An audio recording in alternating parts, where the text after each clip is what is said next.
সাথে কেমন করে, আবার বউয়ের মায়ের সাথে কেমন করে, বউ আপনার বাপের সাথে কেমন করে, আবার আপনার বউ তার বাপের সঙ্গে কেমন করে, এরকম খেয়াল করার দরকার আছে না নাই?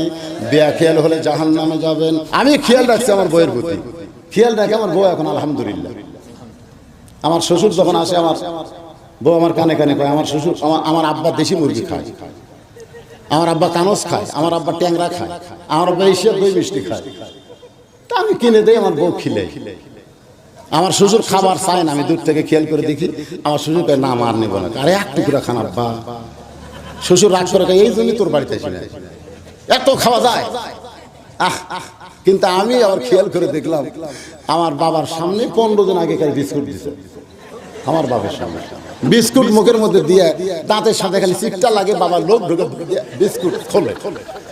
তা আমি যখন ঘরে ঢুকলাম, আব্বা কয় কে রে ভাই তোর